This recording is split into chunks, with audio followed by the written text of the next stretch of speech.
Olá pessoal, eu sou Valmir Nascimento e esse é o seu canal Cultura e Teologia. Nesse vídeo nós vamos comentar a segunda lição do trimestre, o primeiro trimestre de 2021, lição que tem por título O Verdadeiro Pentecostalismo. Na nossa primeira aula nós falamos sobre a pessoa do Espírito Santo, a terceira pessoa da Trindade e a sua personalidade. Agora nós vamos prosseguir e o título dessa lição é A Atuação do Espírito Santo no Plano da Redenção. Então nós temos mais uma lição cheia de ensinamentos, várias citações bíblicas e profundas reflexões para a vida cristã. Então, para nós sermos bem objetivos, já vamos iniciar aqui a nossa reflexão.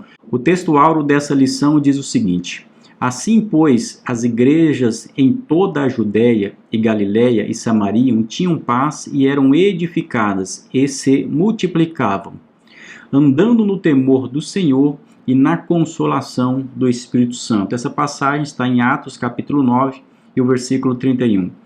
A verdade prática dessa lição diz o seguinte: a atuação do Espírito é contínua e dinâmica na igreja, na vida dos crentes, e os conduz desde a conversão até ao final da jornada cristã. Então, nessa lição, como já diz o título, nós vamos falar sobre a pessoa do Espírito Santo, mas a sua atuação no plano da redenção ou no plano da salvação. Essa lição ela está dividida em 3 tópicos, é muito importante você considerar desde o início a quantidade do conteúdo que você vai lecionar, principalmente você que é professor, para que você possa dimensionar a sua aula. Os 3 tópicos são: o primeiro fala sobre o Espírito Santo como promessa, o segundo fala sobre o Espírito Santo consola e ensina, e o terceiro fala sobre o Espírito Santo reprova e convence o mundo. Como de costume, nós vamos buscar aqui apresentar uma lição objetiva e direta, trazendo alguns pontos mais importantes que o comentarista escreveu para a nossa edificação e também para o nosso aprendizado, mas também nós vamos trazer aqui outros versículos que eventualmente não tenham sido citados no conteúdo da lição, para que você possa ter mais subsídios para ministrar ou para você compreender melhor a temática. Então, vamos dar início logo aqui pela nossa introdução.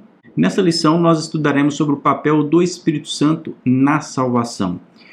Isso é muito importante para compreendermos logo do início que essa reflexão sobre o papel do Espírito Santo na redenção, ela implica não somente na forma como a terceira pessoa da Trindade opera no plano da redenção. Ou seja, é importante realmente nós compreendermos os aspectos doutrinários sobre a participação do Espírito Santo na salvação humana. Mas não restringe somente aí. Nós devemos também lembrar desse aspecto em nossos métodos evangelísticos. Nós precisamos sempre lembrar que todo o trabalho da pregação do Evangelho para anunciarmos o reino de Deus deve ser feito no poder do Espírito Santo de Deus. Então, ao falarmos sobre a atuação do Espírito Santo, do Consolador, aquele que convence o homem do pecado, da justiça e do juízo, como teremos a oportunidade aqui de estudar ao longo dessa lição, nós devemos entender o ponto de vista doutrinário e bíblico, mas sobretudo levar isso para a esfera prática, como nós aplicamos isso na vida cristã. O primeiro tópico fala sobre o Espírito Santo como promessa. De fato, a Bíblia vai apresentar a pessoa do Espírito Santo como uma promessa. E o primeiro item vai falar sobre essa promessa na antiga aliança. Aqui é importante você considerar e deixar muito claro para os seus alunos que ao falarmos sobre o Espírito Santo como promessa, não significa dizer que o Espírito Santo não fosse uma realidade e como se ele não existisse no Antigo Testamento. Até porque, sendo ele parte da Trindade, a terceira pessoa da Trindade, obviamente que ele é eterno e, portanto, já existia e já atuava no Antigo Testamento. Quando nós falamos aqui sobre o Espírito Santo enquanto promessa, a promessa aqui diz respeito a uma época em que haveria de vir a sua plenitude, ou seja, aquele momento em que ele de fato atuaria de maneira plena, de maneira mais profunda dentro da comunidade cristã. Aqui devemos lembrar que a diferença da atuação do Espírito Santo do Antigo para o Novo Testamento diz respeito à sua extensão e à sua intensidade. O Espírito Santo já existia e, é claro, já atuava no Antigo Testamento. Haveremos aqui de trazer algumas referências bíblicas para comprovar isso. Mas quando nós falamos do Espírito Santo em relação ao Novo Testamento, nós estamos falando sobre a abrangência muito maior da sua atuação agora sobre essa era, sobre essa dispensação do Espírito. Se no Antigo Testamento a atuação do Espírito Santo ela era mais restrita e muito mais dinâmica, agora nós temos uma abrangência muito maior da atuação do Espírito Santo. E também no que diz respeito à intensidade. Se no Antigo Testamento a intensidade da operação e da atuação do Espírito Santo era muito menor, agora no Novo Testamento, nessa nova dispensação, a partir do momento em que se cumpre a profecia de Joel, sobre principalmente a descida do Espírito Santo ali em Atos dos Apóstolos, e inicia-se uma nova era, uma nova fase na vida dos filhos de Deus, obviamente que nós temos agora uma intensidade, nós temos uma profundidade muito maior do que nós víamos no Antigo Testamento. No Antigo Testamento nós vamos perceber que a própria promessa do Espírito Santo estava vinculada à promessa da salvação do Filho de Deus em Cristo Jesus. Por quê? Porque as operações estão sempre conjuntas, né? O Pai, o Filho e o Espírito Santo sempre vão atuar de maneira conjunta.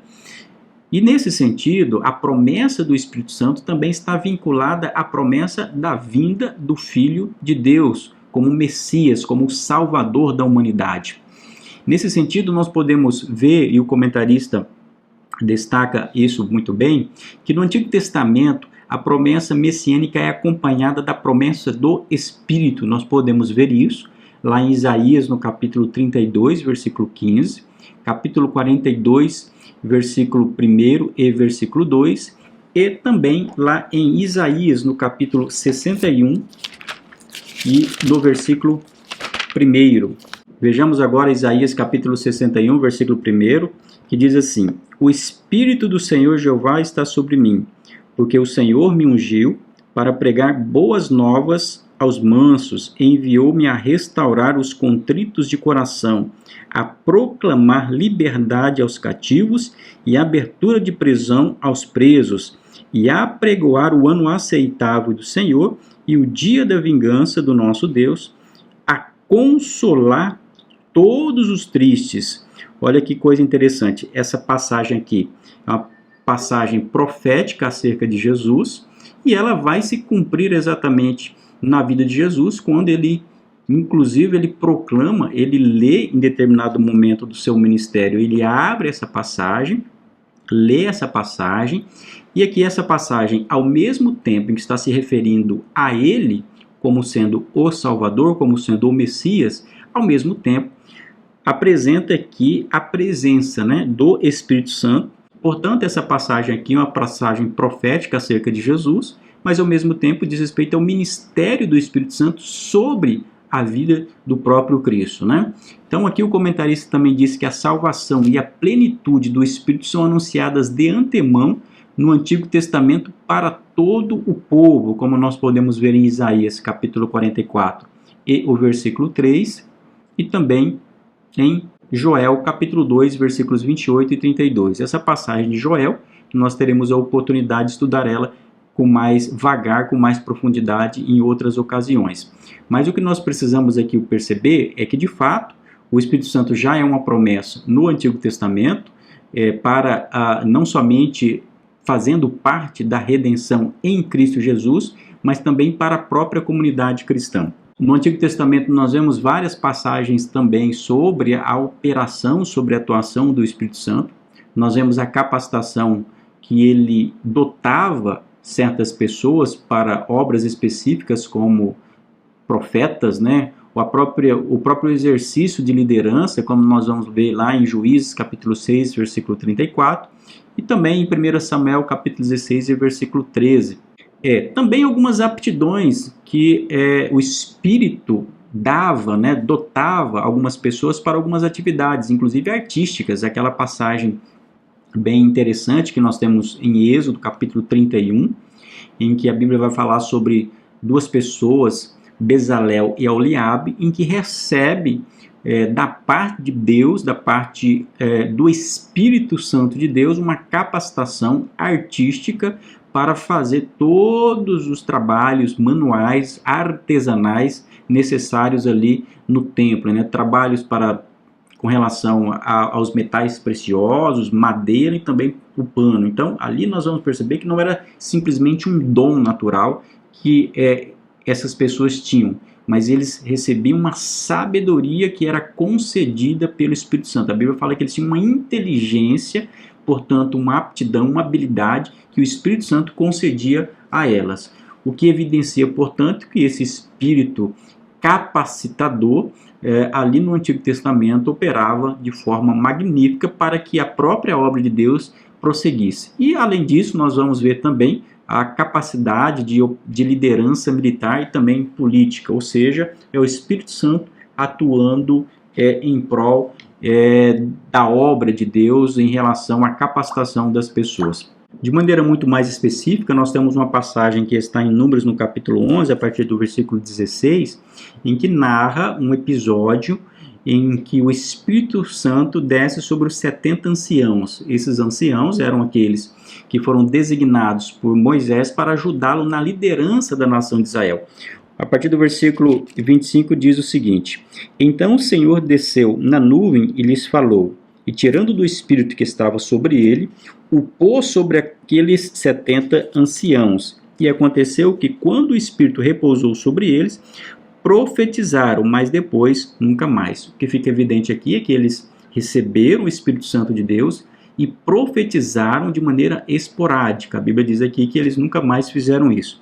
O que é interessante é que na continuidade dessa passagem, a partir do versículo 26, nós vamos ler aqui também que ficaram no arraial dois homens, a saber, Eudade e Meldade. E a Bíblia diz que o Espírito também pousou sobre eles. E a Bíblia diz que eles saíram profetizando no arraial. E também nós vamos entender aqui que Josué olha aquela situação e diz assim, olha, mas Moisés, você precisa acabar com isso. Nós não podemos permitir que essas pessoas profetizem aqui na nação de Israel, aqui no arraial. E daí nós temos aquela frase bem interessante da parte de Moisés, que ele diz assim, tomara que todo o povo do Senhor fosse profeta, que o Senhor lhes desse o seu Espírito. O que fica evidente aqui é que a atuação do Espírito Santo aconteceu ali, naqueles 70 anciãos, acontece na vida de Meldade e Eudade naquela ocasião, mas aquilo dali era uma exceção. Tanto que é um pedido, é quase que uma oração da parte de Moisés ali que aquilo voltasse a acontecer. Mas o que fica claro para nós é que o Espírito Santo ele é uma realidade no Antigo Testamento, não tem a mesma abrangência e intensidade do Novo Testamento, mas de fato ele operava. Nós vamos também perceber que no Antigo Testamento o Espírito Santo ele já atuava no plano da redenção, é claro, na medida que ali o que salvava as pessoas não eram as obras da lei, o cumprimento das obras da lei, mas era uma fé que lhes eram imputado por justiça. Nós vemos o caso do próprio Abraão, isso era lhes imputado por justiça, mas certamente porque o Espírito Santo atuava na vida deles, né?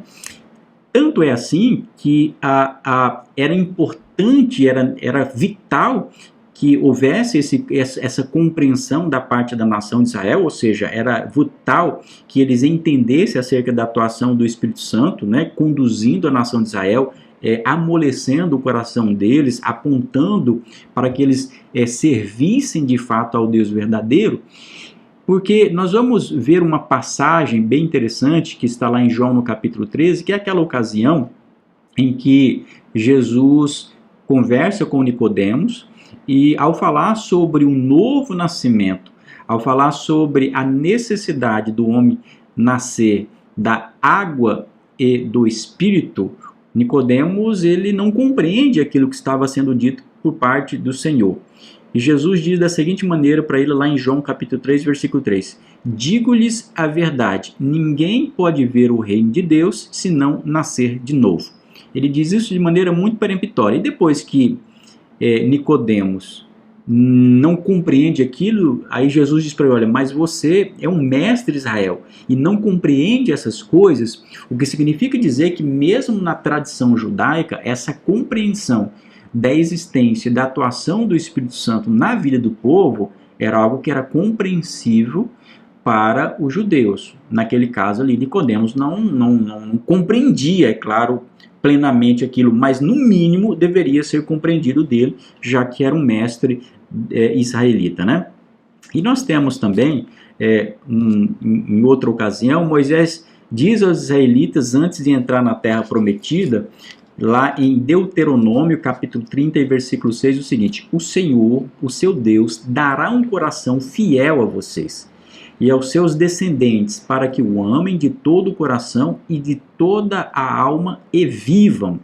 Bom, esse coração é um coração que é um coração fiel, um coração que ouve a voz do Deus verdadeiro. Como isso se dá? Isso se dá somente através da atuação do Espírito Santo. Esse novo coração, ele se dá através daquilo que a Bíblia vai falar de circuncisão do coração, que é a obra do Espírito Santo de Deus na vida do ser humano. E só pode ser realizado somente por meio dessa atuação do Espírito Santo. Nós vamos ver isso, inclusive, né, também, esse tema da regeneração, dessa atuação do Espírito Santo na vida da comunidade israelita, lá em Ezequiel, no capítulo 11, versículos 19 a 20, e também Ezequiel, capítulo 36, versículos 26 a 29.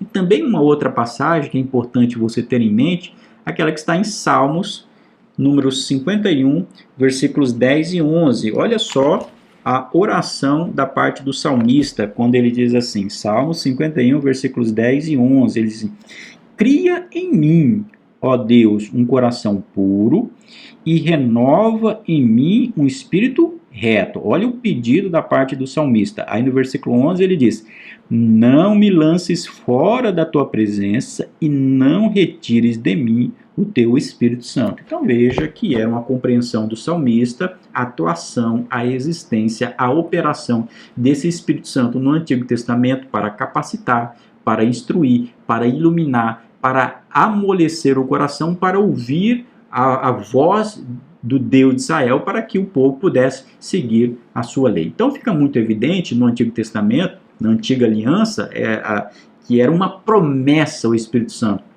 Não que ele não existisse, mas que haveria de chegar um momento que essa atuação seria muito mais profunda e seria muito mais abrangente. Bom, e o segundo ponto vai falar sobre o Espírito Santo consola e ensina. Então, como tivemos aqui a oportunidade de mencionar logo no início, é que essa palavra consolador, ela vem do original grego paráclito, que segundo o comentarista aqui, ela é formada pela palavra para, que significa ao lado, ou próximo, e pela palavra kalel, que significa chamar ou convocar. De modo que essa palavra significa defensor, advogado, intercessor, auxiliador, ajudador. Aqui precisamos lembrar e ter a compreensão que o Espírito Santo é aquele que consola, não somente nas tristezas, ele faz isso, é claro. Ele nos consola quando nós estamos tristes, quando nós estamos frustrados, quando nós estamos desanimados. Mas ele não faz somente isso. Ele é o consolador, principalmente ao nos assegurar a nossa posição em Cristo Jesus, ou seja, como salvos em Cristo Jesus. Ele nos assegura que nós somos agora filhos de Deus. Ele nos assegura que nós temos agora essa salvação por conta da obra operada por Cristo Jesus na cruz do Calvário. Nós somos justificados, nós somos reconciliados com Deus por conta da ação do Filho de Deus, por conta da morte de Cristo. Mas quem que nos garante, quem nos consola que agora nós temos uma nova vida? É exatamente o Espírito Santo. É exatamente ele, aquele que autentica, aquele que nos faz recordar, nos faz compreender que agora nós somos pessoas justificadas e reconciliadas com Deus. E é interessante que, enquanto Jesus ele é apresentado nas Escrituras como sendo um advogado junto ao Pai, aqui também nessa terra, né, enquanto seres humanos vivendo nessa vida, nós temos também um advogado, que é quem? Que é o Espírito Santo. Enquanto Jesus é o advogado junto ao Pai, o Espírito Santo é o advogado que consola, que anda conosco, está sempre conosco, nos fazendo recordar as palavras de Deus. E ao mesmo tempo, a Bíblia também apresenta aqui um outro título do Espírito Santo, dizendo que ele, apresentando ele como o ensinador. Nós vemos isso em João, capítulo 14, versículo 26, em que a Bíblia diz assim: mas aquele Consolador, o Espírito Santo, que o Pai enviará em meu nome, vos ensinará todas as coisas e vos fará lembrar de tudo quanto vos tenho dito. João, capítulo 14 e o versículo 26. Veja que além de ele ser o Consolador, ele também é o nosso ensinador, é o nosso professor por excelência. Mas aqui, quando a Bíblia o apresenta como ensinador, não está falando simplesmente do ponto de vista racional, intelectual, do ponto de vista da memória. Está nos falando, sobretudo, do aspecto experiencial, do aspecto afetivo. Nós compreendemos as coisas de Deus de que maneira? Nós não compreendemos simplesmente as coisas de Deus através da nossa capacidade intelectual, através do nosso raciocínio. Nós compreendemos as Escrituras, compreendemos as coisas de Deus através da operação, através da iluminação do Espírito Santo de Deus. A teologia é uma tentativa de compreendermos as coisas de Deus, mas a nossa mente limitada não consegue acessar, não consegue compreender todas as coisas de Deus.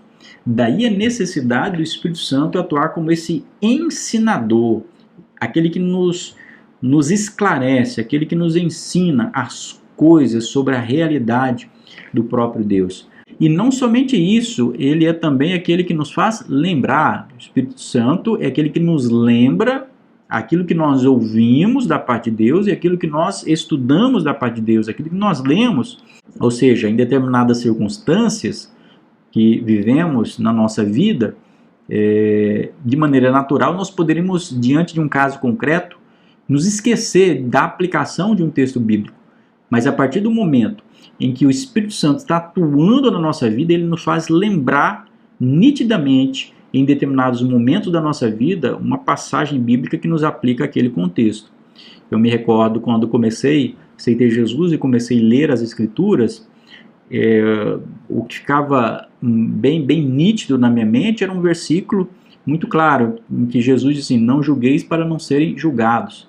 E essa é uma passagem que nós devemos, em todas as circunstâncias, pedir que o Espírito Santo nos ajude a lembrar dessas passagens. Então, eu sempre lembrava e me lembro dessa passagem bíblica, por quê? Porque é uma diretriz para a vida cristã.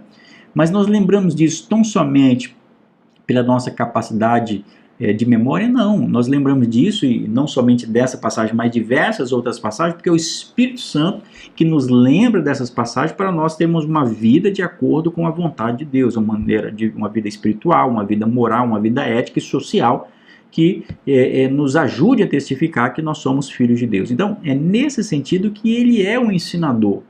Nenhuma capacidade, nenhuma filosofia, nenhuma teologia por si só é suficiente. Nós precisamos do direcionamento do Espírito Santo nos auxiliando nesse aprendizado. E ao mesmo tempo, ele também é o ajudador. Essa é uma outra palavra sinônima da palavra consolador. Ou seja, ele é aquele que nos ajuda. Nos ajuda ao quê? Muitas coisas o Espírito Santo nos ajuda. Ele nos ajuda em nossa fraqueza, Romanos 8, 26. Ele nos ajuda a orar, Romanos 8, 26 e versículo 27 agora, porque nós não temos essa condição nem mesmo de proferir palavras, é o Espírito Santo que intercede por nós com gemidos inexprimíveis, diz-nos a Bíblia. Ele nos ajuda a distinguir a verdade do erro, 1 João capítulo 4, versículo 1 a 3. Ele nos ajuda a testemunhar. O nosso testemunho na sociedade não é no poder do braço humano, mas ele é um testemunho no poder do Espírito. Lucas capítulo 1, versículo 15 a 17 e Atos capítulo 1, versículo 8. Ele nos ajuda com os dons. Nós realizamos várias coisas, tanto na sociedade e também na comunidade cristã, porque o Espírito Santo é aquele que nos capacita. 1 Coríntios capítulo 1, versículo 7, a Bíblia diz que ele dá dons à igreja, ele distribui dons à igreja, ele nos ajuda a sermos santos, ou seja, a santificação não é resultado do nosso mérito, mas é o resultado da atuação do Espírito Santo na nossa vida. Então, ele de fato é o nosso ajudador, é ele quem atua na nossa vida espiritual, é ele quem nos capacita para realizar todas essas coisas. Então, o Espírito Santo, ele é o Consolador, ele é o nosso ajudador, ele é o nosso ensinador por excelência. E assim nós chegamos ao terceiro tópico, que tem por título: o Espírito Santo reprova e convence o mundo. O comentarista diz o seguinte: uma vez realizada a obra da redenção, o Espírito veio para convencer o mundo do pecado, da justiça e do juízo. A salvação está à disposição de todos, mas há a necessidade de alguém persuadir a humanidade. Esse alguém é o Espírito Santo. Se na primeira parte nós aprendemos que o Espírito Santo é o consolador, o ajudador em relação à igreja, em relação ao crente, o Espírito Santo também, no plano da redenção, ele atua também para convencer o mundo. Essa é a passagem que está em João, capítulo 16, versículos 8 a 11, que diz o seguinte: e quando ele vier, convencerá o mundo do pecado e da justiça e do juízo. Do pecado, porque não crê em mim. Da justiça, porque vou para o meu Pai. Isso é Jesus está dizendo. E não me vereis mais. E do juízo, porque já o príncipe desse mundo está julgado. Aqui nós vamos perceber, portanto, que o Consolador, o Espírito Santo, ele assume uma nova posição. Se junto ao crente, o Espírito Santo, ele é o advogado, aquele que consola, aquele que auxilia, aquele que instrui, aqui ele atua como um promotor, ou seja, demonstrando para o não crente, para o descrente, as consequências da sua vida sem Cristo. Aqui é interessante perceber que no original grego, essa palavra convencer ou convencerá, ela advém do grego, que é o elenco. E o elenco aqui, esse convencer, ele possui o sentido de mostrar, de persuadir acerca do erro. É aquilo que o Espírito Santo faz com o homem descrente. É o Espírito quem convence que o homem é um ser pecador. É o Espírito que convence que o homem ele precisa de Deus. É o Espírito que promove uma busca pelo perdão divino. Nunca será simplesmente o resultado da mente humana, essa busca pelo perdão dos seus pecados. É sempre o Espírito Santo quem convence o homem do seu estado pecaminoso, né?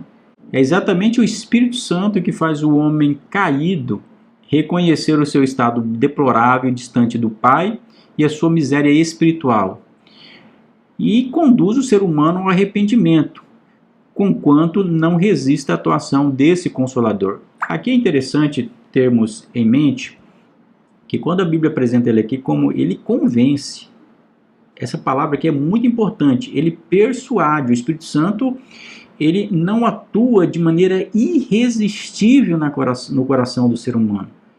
A Bíblia diz que ele está à porta e ele bate para que o homem possa abrir essa porta e ele possa entrar. É a mesma coisa que se aplica aqui em relação ao Espírito Santo. Ele convence o ser humano do seu estado pecaminoso. Nesse sentido aqui, nós aplicamos aqui aquilo que é chamado de atuação da graça preveniente. Nunca é o homem quem vai até Deus, é Deus quem vai até o homem. E de que maneira? Ele vai através do seu Santo Espírito, para convencer o homem do seu estado pecador, do seu estado pecaminoso. Nesse ponto aqui se concentra a chamada categoria pneumatológica da graça preveniente.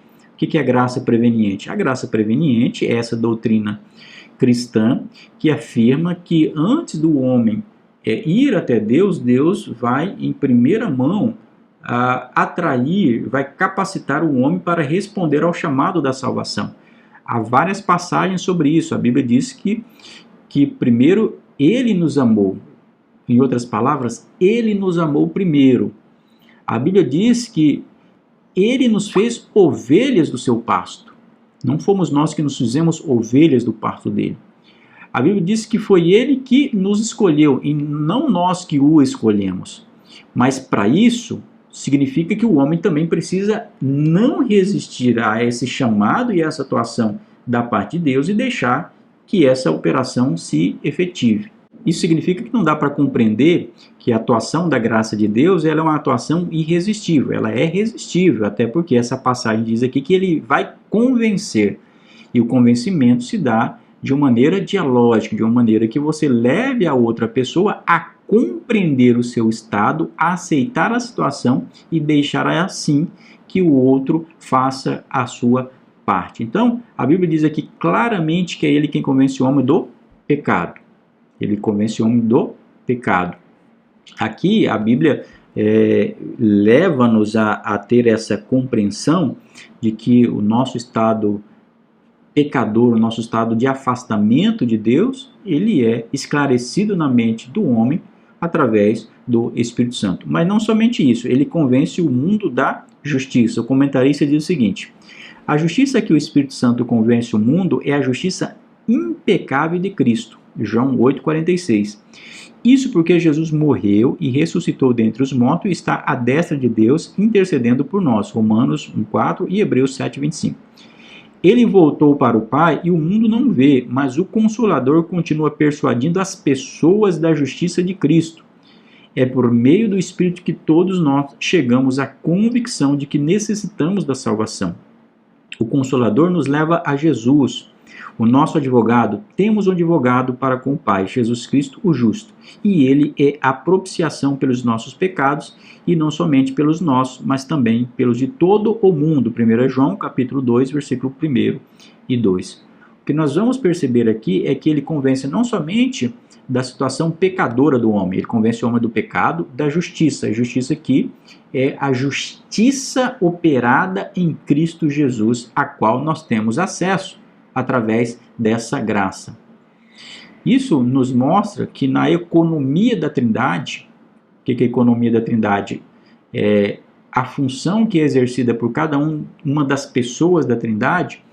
Em relação ao Espírito Santo, ele funciona especificamente, ou atua especificamente para ajudar a nossa fé, a nossa compreensão das coisas espirituais, para permitir que as nossas vontades obedeçam e para guiar-nos a toda a verdade. A Bíblia diz que ele é o Espírito da verdade.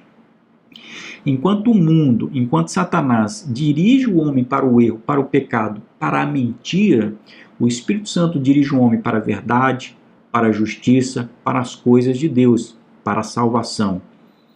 Ou seja, ele nos faz compreender acerca da nossa situação enquanto pecadores, na nossa vida anterior, acerca da justiça, e não somente isso, mas também do juízo. Do juízo. Olha só o que o comentarista diz. Jesus disse ainda, e do juízo, porque já o príncipe desse mundo está julgado. O príncipe desse mundo é uma referência a Satanás, derrotado com a vitória de Cristo no Calvário. O Espírito Santo convence o mundo do juízo, ou seja, trata-se do julgamento. Que julgamento? Nossos pecados foram julgados em Cristo na cruz e Satanás perdeu as multidões do mundo que vieram a Jesus pela ação do Espírito Santo. Mas esse julgamento se refere ao mesmo tempo ao julgamento de Satanás, que já começou a ser concluído na consumação dos séculos. O diabo ainda luta numa batalha que já foi perdida. Esse juízo é uma referência ao julgamento de nossos pecados na cruz do Calvário e ao mesmo tempo ao julgamento de Satanás, que já foi vencido por Jesus da sua morte e ressurreição. Então o comentarista aqui apresenta duas referências a esse juízo. Tanto o julgamento dos nossos pecados na cruz do Calvário, mas esse julgamento também a Satanás, e não somente a Satanás, mas a todos aqueles que rejeitarem a salvação em Cristo Jesus. Ou seja, é o Espírito Santo que traz esse convencimento ao homem. Em condições normais, o ser humano, o homem natural, utilizando a sua razão, ele vai falar, como que eu vou acreditar na existência do inferno? Como que eu vou acreditar numa condenação eterna? A mente humana não compreende isso.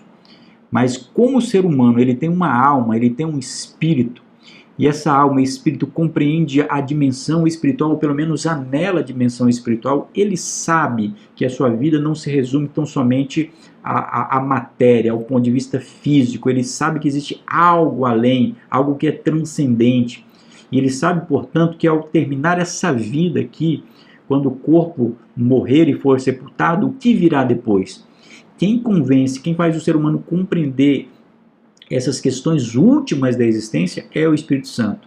E o ser humano sabe, lá no fundo, na sua convicção, ensinado pelo Espírito Santo de Deus, que ele precisa de Deus, porque senão ele será julgado. Então é nesse sentido que o Espírito Santo convence o homem do juízo. Ele convence do pecado, da justiça e também do juízo.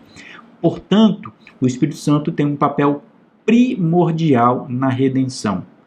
Ele nos aponta para Jesus, ele nos leva para Jesus, ele nos convence do nosso estado pecador, mas não somente isso, a partir do momento que nós somos salvos e estamos com Cristo, nós também somos santificados, nós temos também a ajuda desse Consolador. Portanto, nós podemos concluir essa lição dizendo que o Espírito Santo, como Consolador, ele atua na igreja para guiar o povo de Deus de forma coletiva, enquanto comunidade de fé, mas também ele conduz cada crente, cada ovelha individualmente e age também no mundo, no processo da salvação, exatamente para convencer o homem pecador. Amém? E assim nós vamos chegando ao final dessa nossa segunda lição. Eu espero que tenha sido uma aula edificante para você. Não se esqueça de compartilhar esse vídeo, deixar o seu like e também o seu comentário, o que você achou desse subsídio, dessa lição de apoio aqui. Amém? Que Deus abençoe a tua vida e até o próximo vídeo.